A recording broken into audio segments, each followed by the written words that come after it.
किसी जादूगर के शो से ज्यादा दिलचस्प वो शो लगता है जिसमें एक आदमी जादू के ट्रिक्स का राज खोलता है। फिल्मों के मामले में ये क्राइम थ्रिलर का नीरज पांडे स्टाइल है, क्योंकि अगर किसी सस्पेंस फिल्म में सस्पेंस एकदम एंड तक बना रहे और आपको यकीन हो जाए कि वैसा तो नहीं होने वाला है जैसा कि आप सोच रहे थे, तो इसका मतलब सस्पेंस शानदार तरीके से दिखाया गया है और इस फिल्म में यही होता है। तो दोस्तों आइए आज हम एक्सप्लेन करने वाले हैं सिकंदर का मुकद्दर मूवी को। वीडियो स्टार्ट करते हैं, लेकिन उससे पहले चैनल को सब्सक्राइब करके नोटिफिकेशन बेल को ऑल पर कर दीजिए ताकि मूवीज और वेब सीरीज का लेटेस्ट एक्सप्लेनेशन सबसे पहले आप तक पहुंच सके। तो फिल्म की शुरुआत होती है 15 फरवरी 2009 मुंबई से, जहां पर कि हम डायमंड के एक एग्जीबिशन को देख पाते हैं। तो इस एग्जीबिशन में बहुत ही बड़े बड़े लोग आए हुए थे। इस एग्जीबिशन में बहुत सारे हीरे जवाहरात भी रखे हुए थे और हाई सिक्योरिटी भी थी। तभी अचानक से हम एक आदमी को देखते हैं जो कि टेलीफोन पर घबराते हुए पुलिस को कॉल करता है। उसके हाथ में कागज का टुकड़ा भी था। वो उसे पढ़ते हुए पुलिस को बताने लगता है कि एग्जीबिशन जो हो रहा है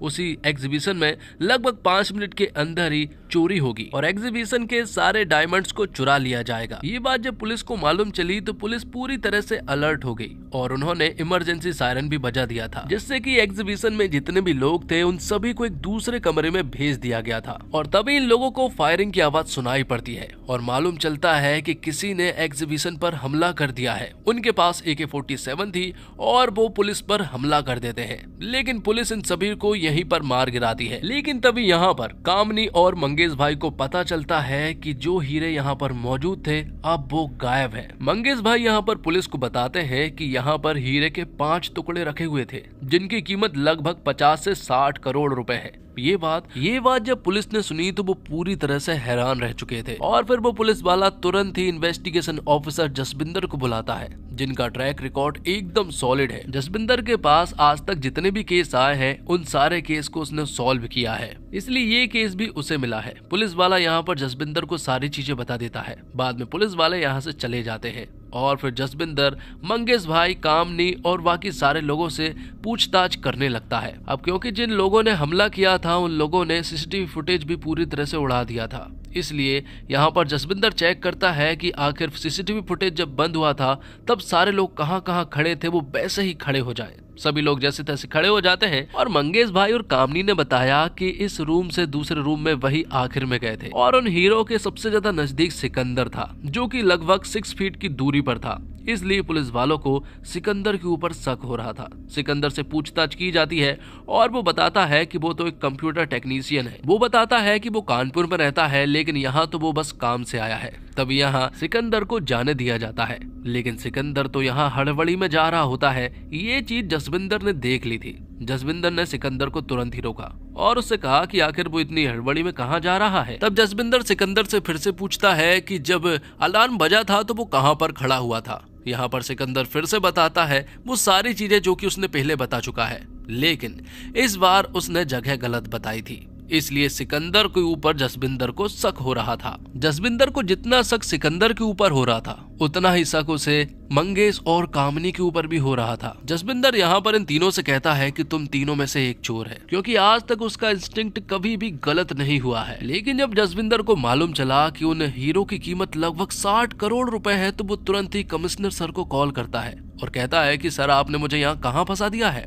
तो कमिश्नर सर कहते हैं कि तुम्हारा रिकॉर्ड बहुत ही सॉलिड है, इसलिए खुद मिनिस्टर ने यहाँ पर मुझे कॉल किया है और तुम्हारा नाम रिकमेंड किया है। साथ ही कमिश्नर सर ने यहाँ जसबिंदर से एक बात और कही है कि अगर वो इस केस को सॉल्व कर देता है तो उसे मेडल के साथ साथ प्रमोशन भी मिल जाएगा। तो जसबिंदर उनसे कहता है कि वो 24 घंटे के अंदर ही इस केस को सॉल्व करके बताएगा और यहाँ जसबिंदर उन तीनों से बात करने लगता है। वो कहता है कि अच्छा यही होगा कि तुम मुझे बता दो, वरना बहुत प्रॉब्लम हो सकती है, क्योंकि मुझे तो मालूम है कि तुम तीनों में से ही एक चोर है। लेकिन कोई कुछ भी नहीं बोल रहा था, इसलिए जसबिंदर मंगेश भाई, सिकंदर और कामनी को जेल ले आता है, जहां पर कि अब वो इनसे पूछताछ करने वाला था। सबसे पहले जसबिंदर सिकंदर को कुर्सी से बांधता है और जब वो उसे मारने ही वाला था कि तभी वो उससे कहता है कि ये ट्रैक रिकॉर्ड इसी तरह से पागलपंती करके कमाया होगा तभी यहाँ पर जसबिंदर उसे एक चाटा मारता है और जाते जाते सिकंदर जसबिंदर से कहता है कि जब आपको एहसास होगा कि मैंने ये चोरी नहीं की है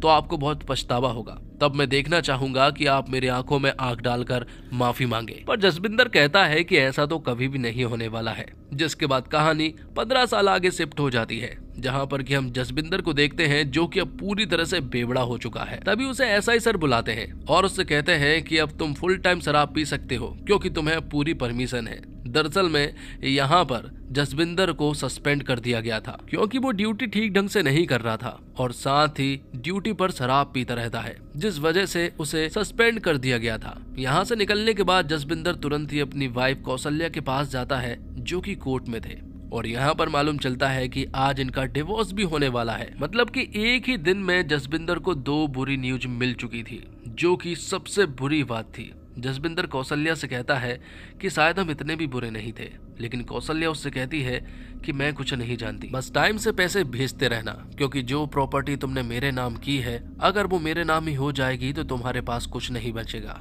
इसलिए पैसे भेजते रहना। जिसके बाद रात होते ही जसबिंदर शराब पीने के लिए निकल पड़ता है। वो बहुत सारी शराब पीता है। लग तो ऐसा रहा था जैसे जसबिंदर का 15 साल पहले वो केस सॉल्व ना हो पाया हो, जिस वजह से वो डिप्रेशन में चला गया हो। तभी जसबिंदर के पास एक खबरी का कॉल आता है और उसे बताया जाता है कि कल सिकंदर अबू धाबी से मुंबई आने वाला है और ये न्यूज एकदम पक्की थी। वो खबरी यहाँ पर जसबिंदर को सिकंदर का नंबर भी दे देता है और फिर फोन कट होते ही यहाँ पर जसबिंदर तुरंत ही सिकंदर के पास कॉल करता है। वो उसे बताता है कि मैं जसबिंदर बोल रहा हूँ और आज मुझे इस बात का एहसास हो गया है कि उस दिन तुमने चोरी नहीं की थी, इसका मुझे बहुत ज्यादा पछतावा है। लेकिन सिकंदर कहता है कि ये बात तय नहीं हुई थी, बात ये तय हुई थी कि आप मेरी आंखों में आंख डालकर माफी मांगेंगे क्योंकि मुझे तो पता था कि मैंने चोरी नहीं की है। जसबिंदर कहता है कि कल के कल आ जाओ, मैं तुम्हें एड्रेस भेज रहा हूँ। ये सुनने के बाद सिकंदर को रोना आ जाता है क्योंकि ये बात उसने 15 सालों के बाद सुनी थी और इसे तो पहले ही सुनना था। अब कहानी फिर से पास्ट में चली जाती है और हम इन तीनों को कोर्ट में देख पाते हैं, जहां पर दोनों तरफ के वकील मौजूद थे, लेकिन पुलिस वालों के पास ऐसे कोई सबूत नहीं थे कि वो इनको चोर ठहरा सके। लेकिन पुलिस 7 दिन की रिमांड चाहती है ताकि वो ये पता लगा सके कि आखिर इन तीनों ने वो हीरे निगल तो नहीं लिए। लेकिन सभी जानते हैं कि अगर हीरो को कोई निगल लेता है तो वो तुरंत ही मारा जाएगा। लेकिन फिर भी पुलिस को 7 दिन की रिमांड तो मिल ही चुकी थी। सबसे पहले वो इनका एक्सरे करवाते हैं और एक्सरे में इन तीनों के अंदर से कुछ भी नहीं निकलता है, मतलब कि इन तीनों ने हीरे तो नहीं निकले हैं। अब जसबिंदर को वो आदमी भी मिल चुका था जिसने टेलीफोन से पुलिस को कॉल किया था और बताया था कि रॉबरी होने वाली है। तो जसबिंदर को वो आदमी बताता है कि इस चोरी से उसका कोई भी लेना देना नहीं है। रोज की तरह जब वो अपनी बेटी को ऑटो में बिठाकर स्कूल भेज रहा था तभी उसके पास एक कॉल आया और उससे बोला गया कि अगर तूने मेरी बात नहीं मानी तो तेरी बेटी की जान जा सकती है। उससे कहा गया कि तेरे बाजू वाले जेब में ही एक पर्ची है, उस सारी पर्ची को बोलकर तुझे पुलिस को सुनाना है, सिर्फ इतना ही तेरा काम है। और इतना बोलने पर उसने ये काम कर दिया। बाद में मंगेश भाई, कामिनी और सिकंदर को दिखाया जाता है कि क्या तुम इन तीनों में से किसी को जानते हो, तो वो आदमी साफ मना कर देता है। तो अब पुलिस के पास सिर्फ 5 ही दिन बचे थे, इसलिए पुलिस इन्हें रिमांड पर लेती है और उन्हें बुरी तरह से मारती है। लेकिन इनके मुंह से कुछ भी नहीं निकलता है क्योंकि इन लोगों ने चोरी की ही नहीं थी। जिसके बाद फिर से कोर्ट में पेशी होती है और जज साहब को पता चलता है कि पुलिस के पास फिर से कोई सबूत नहीं है, इसलिए इन्हें बेल मिल जाती है। लेकिन उन्हें सिर्फ अभी बेल मिली थी, वो लोग अभी इस केस से बाहर नहीं हुए हैं। तो अब सिकंदर के पेट पर हम बहुत सारे निशानों को देख पाते हैं। उसकी माँ मलहम लगा रही थी। तभी यहाँ पर प्रिया नाम की एक लड़की आती है। प्रिया दरअसल में सिकंदर की बहुत ही अच्छी दोस्त होती है। वो सिकंदर को पसंद भी करती है, लेकिन सिकंदर उसे ज्यादा भाव नहीं देता है, इसलिए प्रिया की तो अब शादी होने वाली है। इतना बोलकर वो यहाँ से चली जाती है। प्रिया दरअसल में हॉस्पिटल में नर्स है, इसलिए वो यहाँ पर दवा वगैरह देने के लिए आई थी। तो अब सिकंदर वापस जॉब पर जाने की कोशिश करता है, लेकिन उसे वापस नहीं लिया जाता है। वो जगह जगह जाकर जॉब की भीख मांगता है, लेकिन कहीं से भी उसे जॉब नहीं मिल रही थी। उसे ऐसा लग रहा था कि शायद सभी लोग उसे चोर मान चुके हैं, जबकि उसने ऐसा कुछ भी नहीं किया था। मकान मालिक ने भी उसे घर से बाहर निकाल दिया था और अब वो तो पूरी तरह से बेघर हो चुका था। सिकंदर के पास पैसों की इतनी तंगी आ चुकी थी कि लॉयर को भी देने के लिए पैसे नहीं थे।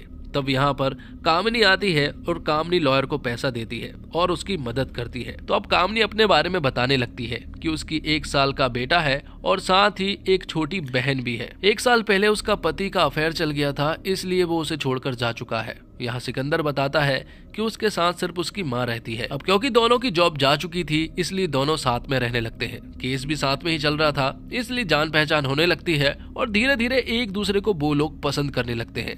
दोनों एक दूसरे के साथ काफी सारा टाइम स्पेंड करते हैं और इसी तरह वक्त गुजरता जाता है। और एक दिन सिकंदर को मालूम चलता है कि उसकी माँ की डेथ हो गई है, जिस वजह से उसे बहुत ही ज्यादा बुरा लगा था। उसके पास ज्यादा पैसे भी नहीं रहा करते थे, इसलिए वो कामिनी के साथ रहने के लिए आ जाता है। और यहाँ सिकंदर अब उनकी फैमिली का एक हिस्सा भी बन चुका था। वो लोग साथ में बहुत खुश थे, इसलिए कामिनी और सिकंदर शादी कर लेते हैं। कहानी अब प्रेजेंट में आती है, जहाँ पर कि हम देखते हैं सिकंदर को, जो कि अबू धाबी से मुंबई आ चुका था। वो सबसे पहले अपने दोस्त से मिलता है और फिर बाद में वो जसबिंदर सर से मिलने के लिए जाता है। सिकंदर यहाँ जसबिंदर सर से कहता है कि 15 साल में आपने मुझे जितना टॉर्चर किया है, उसको अगर मैं याद भी करूं तो मुझे बहुत ज्यादा बुरा लगता है। यहाँ पर जसबिंदर सिकंदर से माफी मांगता है और कहता है कि गलतियां बहुत हुई है और पहली बार मेरा इंस्टिंक्ट गलत हुआ है, लेकिन इतना भी गलत नहीं हुआ है कि मैं तुझसे इतनी ज्यादा माफी मांग लूं। अब जसबिंदर अपने बारे में बताता है कि 15 साल पहले उन्होंने उसकी जिंदगी कैसे बर्बाद की थी। एक तरफ तो उनका कोर्ट केस चल रहा था, दूसरी तरफ उनकी फाइनेंशियल कंडीशन इतनी भी ठीक नहीं थी कि वो अपना घर चला पाए। इसलिए उसका एक दोस्त उसके पास आया और उसने कहा कि आगरा में उसके मामा जी रहते हैं, जिनके ग्लास की एक फैक्ट्री है। अगर वो उनके पास चला जाए तो वो उसे हर महीने 15,000 रुपए देंगे और रहने और खाने की अच्छी व्यवस्था भी। इसलिए वो उनकी बात तुरंत ही मान जाता है और अपनी पूरी फैमिली को लेकर आगरा चला जाता है, जहाँ उसके दोस्त के मामा जी उन्हें एक बहुत ही अच्छा घर दिलाते हैं। घर दिखाने के बाद सिकंदर को वो अपनी ग्लास की फैक्ट्री ले जाते हैं, जहाँ पर कि सिकंदर काम करने वाला था। वो बताते हैं कि तुम्हें यहाँ पर क्या क्या करना है, तुम्हें इसके बदले में 15,000 रुपए मिलेंगे। इसी तरह से काम करते करते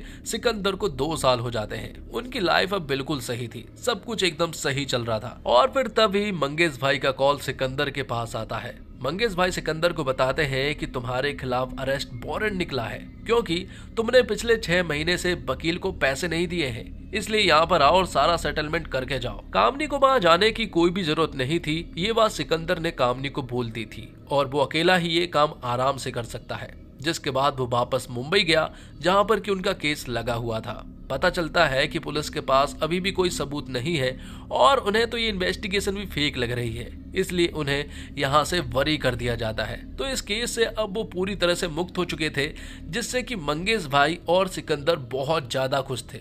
यहाँ खुशी खुशी सिकंदर अपने घर आया। जैसे ही वो घर आया, सबसे पहले वो अपनी वाइफ कामनी को ये बात बताता है। दोनों ही बहुत खुश हो जाते हैं, लेकिन तभी हम देखते हैं कि कामनी की हालत बिल्कुल भी ठीक नहीं थी। कामनी को अचानक से चक्कर आ जाता है और वो बेहोश हो जाती है। तभी सिकंदर उसे तुरंत ही हॉस्पिटल ले जाता है। मालूम चलता है कि दरअसल में कामनी के लंग्स में पानी भरा गया है, जिस वजह से उसे आज ही हॉस्पिटल में एडमिट करना होगा। लेकिन फिलहाल सिकंदर के पास इतना पैसा तो नहीं है कि वो कामनी का इलाज करा सके, लेकिन फिर भी वो डॉक्टर साहब से कहता है कि आप इलाज जारी रखें, मैं कुछ ही देर में पैसा लेकर आता हूँ। अब क्योंकि बच्चे भी घर अकेले थे, इसलिए वो तुरंत ही घर जाता है। लेकिन घर जाने पर मालूम चलता है कि मामा जी ने उन्हें घर से बाहर निकाल दिया है। ये बात जब सिकंदर को मालूम चली तो वो तुरंत ही अपने दोस्त के मामा के पास जाता है। दरअसल में मामा जी को ये बात मालूम चल चुकी थी कि सिकंदर और उसकी वाइफ का हीरे चोरी का केस चल रहा है, इसलिए उन्होंने घर से बाहर निकाल दिया और जो सैलरी उसकी बन रही थी वो सारे पैसे भी उसे दे दिए थे। तो यहाँ से सिकंदर सबसे पहले अपने दोनों बच्चों को धर्मशाला में छोड़ता है। बच्चों को धर्मशाला छोड़ने के बाद जब सिकंदर वापस हॉस्पिटल जा रहा था, तभी बीच रास्ते में उसे कुछ लोग मिल जाते हैं। वो लोग सिकंदर के साथ बदतमीजी करने लगते हैं और देखते ही देखते वो लोग सिकंदर को बुरी तरह से मारकर उसके जेब में जितने भी पैसे थे उन सारे पैसे को वो लोग लूट लेते हैं। अब सिकंदर के पास कोई और रास्ता नहीं था, इसलिए अब तो वो अपनी जान देने के लिए चला जाता है। जब वो वहां से कूदने ही वाला था कि तभी एक कार फुल रफ्तार में आती है हॉर्न बजाते हुए और सिकंदर की यहाँ आंख खुल जाती है और अब वो मरना पूरी तरह से कैंसिल कर देता है। प्रेजेंट में यहाँ पर जसबिंदर बताता है कि जो हॉर्न बजाता हुआ आदमी गया था वो मैं ही था, क्योंकि ये सब कुछ मेरी वजह से ही हो रहा था। अब जसबिंदर बताता है कि जब तुम लोग बरी हो गए थे तब मैंने तुम्हारे पीछे खबरी लगाए थे। मुझे लगा था कि चोरी तुमने ही की है, इसलिए मैंने तुम्हें एक ऐसी स्थिति पर लाकर खड़ा किया ताकि तुम उन हीरो का इस्तेमाल करो और तुम पकड़े जाओ। अब क्योंकि सिकंदर के पास पैसे नहीं थे, इसलिए वो अपने एक दोस्त के पास कॉल करता है। वो दोस्त फिर से सिकंदर की मदद करता है और उससे कहता है कि अबू धाबी में एक जॉब है, अगर तुम वहां पर जॉब कर सकते हो तो तुम वहां जा सकते हो। सिकंदर उसकी बात तुरंत ही मान जाता है और अबू धाबी निकल जाता है। अबू धाबी में वो बहुत ही अच्छा काम करता है और ढेर सारा पैसा भी कमा लेता है, जिस वजह से अब उसके परिवार को पैसे की चिंता लेने की कोई भी जरूरत नहीं थी। कामनी का भी इलाज काफी अच्छे तरीके से हो गया था। तभी सिकंदर की मुलाकात अबू धाबी में ही तबस्सुम नाम की एक लड़की से होती है। दोनों एक ही ऑफिस में काम किया करते हैं और अब क्योंकि दोनों मुंबई से हैं, इसलिए उनके बीच की दोस्ती काफी गहरी थी। दरअसल में तबस्सुम तो यहाँ पर सिकंदर को पसंद भी किया करती थी और कहीं ना कहीं सिकंदर भी थोड़ा सा पिघल भी रहा था। अब कुछ दिन के बाद जब वो फिल्म देखने के लिए जाते हैं, तभी यहाँ एक आदमी जो है तबस्सुम के पास आता है और मालूम चलता है कि तबस्सुम मुंबई में एक बार डांसर रह चुकी है। तब यहाँ पर सिकंदर को थोड़ा सा शक हुआ। सिकंदर को ऐसा लगा कि तबस्सुम को जसबिंदर सर ने भेजा है और यहाँ वो उससे बुरा भला बोलने लगता है, उल्टी सीधी बातें सुनाने लगता है, जबकि तबस्सुम कहती है कि वो कोई जसबिंदर सर को नहीं जानती है, बस उसका पास्ट का ये सच है कि वो मुंबई में एक बार डांसर थी, लेकिन इसका उससे कोई भी लेना देना नहीं है। तो सिकंदर को अपनी गलती का एहसास हुआ था, इसलिए अबू धाबी से जब वो मुंबई वापस लौट रहा था तब वो तबस्सुम से मिला। उसने तबस्सुम से माफी मांगी और उससे कहा कि हमारी मुलाकात जल्द ही होगी। साथ ही वो आज मुंबई जा रहा है। वो उसके हाथ में एक लिफाफा देता है और यहाँ से वापस मुंबई आ जाता है। तो ये सारी कहानी बताने के बाद अब सिकंदर यहाँ से जाने लगता है, लेकिन जसबिंदर यहाँ सिकंदर से कहता है कि अभी स्टोरी बाकी है और अभी तुम्हें कुछ और भी बताना जरूरी है। वो कहता है कि अभी तुम्हें कामिनी की बात बतानी जरूरी है। वो कहता है कि जब कोर्ट में तुम्हारा केस चल रहा था, तुम्हारे पास पैसे नहीं थे और कामिनी ने जब तुम्हें पैसे दिए थे, उसके बाद वो एक सोनार की दुकान पर गई थी। वहां उसने एक हीरे की डील भी की थी। जब ये डील हो रही थी तभी वहां पर जसबिंदर पहुंच गया, क्योंकि जसबिंदर ने पहले ही कामनी के पीछे खबरी लगाए हुए थे। और जब कामनी ने जसबिंदर सर को देखा तो वो तो पूरी तरह से हैरान ही रह चुकी थी। कामनी ने बताया कि जब भगदड़ मची तो उसने एक हीरे को अपने नाखून में छिपा लिया था, लेकिन ये हीरे वो नहीं थे, ये दूसरा हीरा था। तो जसबिंदर कहता है कि अगर इसकी कंप्लेंट हो जाए तो तुम बहुत सारे सालों के लिए जेल जा सकती हो, इसलिए तुम्हारे पास सिर्फ एक ही ऑप्शन है कि तुम अब सिकंदर के साथ रहो, अपने पूरे फ्यूचर को दांव पर लगाओ और सिकंदर से प्यार करके उसके साथ रहो। सारी चीजें मुझे बताओ, क्योंकि मुझे मालूम है कि सिकंदर ही वो चोर है। एक ना एक दिन वो हीरे जरूर निकालेगा। अगर ये तुम नहीं करोगी तो मैं तुम्हारी कंप्लेंट पुलिस में कर दूंगा और तुम 10 साल के लिए जेल जा सकती हो। ये सारी बातें जब सिकंदर ने सुनी तो उसे बहुत ही ज्यादा बुरा लगा। सबसे पहले तो उसने यहाँ जसबिंदर सर को एक थप्पड़ मारा और बाद में वो यहाँ से अपने घर आने लगा। घर पहुंचते ही सबसे पहले वो अपनी वाइफ से मिला, कामिनी से। साथ ही एक बात और मालूम चलती है कि बच्चे घर पर नहीं थे और कामिनी यहाँ पर सिकंदर को देखकर बहुत खुश हुई थी, लेकिन सिकंदर ने कामिनी को सब कुछ बता दिया था और वो कहता है कि तुम जसबिंदर के साथ काम किया करती थी, तुमने मेरे साथ कभी प्यार किया ही नहीं, तो आखिर मैं तुम्हारे साथ क्यों हूँ। इसलिए यहाँ पर सिकंदर उससे कहता है कि आज से मैं ये घर तुम्हारे ही नाम कर रहा हूँ और मैं तुम्हें हमेशा के लिए छोड़कर जा रहा हूँ। बस मैं तुम्हें पेपर पर डिवोर्स नहीं दे रहा हूँ, लेकिन मैं तुम्हें हमेशा के लिए छोड़कर जा रहा हूँ। तो सिकंदर ने अपनी पूरी फैमिली को छोड़ दिया था, कामनी, बच्चे सभी को छोड़कर वो बहुत दूर चला जाता है। एक दूर जगह पर वो मिलता है प्रिया से। प्रिया को तो आप जानते ही होंगे, हॉस्पिटल में नर्स थी और यहाँ सिकंदर की बहुत ही अच्छी दोस्त थी। और मालूम चलता है कि प्रिया की एक बहुत बड़ी नर्सरी है और अब उसका यही बिजनेस है। लेकिन यहाँ पर एक बहुत बड़ी चीज रिवील होती है कि दरअसल में प्रिया के पास ही वो 5 हीरे मौजूद है, जो कि एक पेड़ पर उसने छिपा कर रखे हुए थे। उसने अपनी दोस्ती निभाई और आज तक उन्हें संभाल कर रखा। ये देखने के बाद सिकंदर को बहुत अच्छा लगा। जाते जाते सिकंदर प्रिया से कहता है कि मैं अकाउंट में तुम्हारे पैसे ट्रांसफर कर दूंगा, लेकिन प्रिया कहती है कि बात पैसे की नहीं है, बात दोस्ती की है, तुमने मेरे ऊपर भरोसा किया। बाद में सिकंदर यहाँ से जाने लगता है और इसी के साथ दी एंड हो सकता था, लेकिन अभी नहीं हुआ। उप्स दिखाकर पिक्चर फिर से शुरू हो जाती है और सिकंदर जिस सीट पर बैठा हुआ था उसी सीट के पीछे जसबिंदर भी बैठा हुआ था। मालूम चलता है कि जसबिंदर सिकंदर का पीछा कर रहा था। जसबिंदर को शुरुआत से ही मालूम था कि सिकंदर ही वो आदमी है जिसने की हीरे चुराए थे, लेकिन उसे मालूम नहीं था कि आखिर कैसे चुराए हैं। वो हीरे उसके पास अब आ चुके थे क्योंकि उसने पेड़ का गमला तोड़कर सारे हीरे निकाल लिए थे। सबसे पहले वो अपनी एक्स वाइफ के पास कॉल करता है। वो उनसे बताता है कि मैं सही था, मैंने कहा था कि सिकंदर ही वो चोर है। कौशल्या कहती है कि मैंने तो हमेशा से कहा था, बस तुम्हें दुनिया को बताना था। तो जसबिंदर यहाँ पर सिकंदर से कहता है कि मुझे बहुत अच्छे से मालूम था कि तू ही चोर है, बस मुझे ये समझने में 15 साल लग गए। 15 साल तक मैं बस सर खुजाता रहा कि आखिर तूने ये सब कुछ किया कैसे। तो यहाँ पर सिकंदर बताता है कि वो कंप्यूटर का टेक्नीशियन था और एग्जीबिशन होने के एक हफ्ते पहले वो वहां पहुंचा था। वहां पहुंचने पर उसकी कुछ लोगों से मुलाकात हो गई, जैसे कि तोलाराम, जो कि उससे कहते हैं कि उसे एक कंप्यूटर को ठीक करना है, इसके बदले में उसे 5,000 रुपए मिलेंगे। जब वो उस जगह पर गया तो उसने देखा कि ये तो बहुत ही खंडर वाली जगह है। उसे लग ही नहीं रहा था कि यहाँ पर शायद कोई कंप्यूटर चलाता होगा। वो यहाँ एक गुंडे से मिला जिसका कंप्यूटर बिगड़ा हुआ था, लेकिन वहां सिर्फ कंप्यूटर नहीं बिगड़ा था, वहां सिर्फ एक प्रिंटर जाम हो गया था। लेकिन ये बात सिकंदर ने उस गुंडे को नहीं बताई, क्योंकि अगर वो उसे बता देता और इस प्रिंटर को झट से ठीक कर देता तो शायद वो गुंडा उसे 5,000 रुपए नहीं देता। उसने थोड़ा वक्त लिया। इसी बीच उसने देखा कि लाल बैग के साथ यहाँ पर AK-47 रखी हुई है और थोड़ी देर के बाद वो उसका प्रिंटर ठीक कर देता है। बाद में उसे 5,000 रुपए मिल तो जाते हैं, लेकिन एग्जीबिशन होने से पहले ही 5-6 दिन पहले वो तोलाराम पर नजर रखने लगा। वो लाल बैग यहाँ पर लेकर आता है और अब सिकंदर तोलाराम का पीछा करने लगा था। वो देखता है कि तोलाराम वापस से उसी जगह पर जाता है और तोलाराम दरअसल में इन गुंडों से मिला हुआ था। तो सिकंदर ने वहां देखा कि ये लोग एग्जीबिशन को लूटने की प्लानिंग कर रहे हैं। ये देखते हुए सिकंदर ने भी अपना प्लान तैयार कर लिया था। उसे ये बात मालूम चल चुकी थी कि ये लोग 15 तारीख को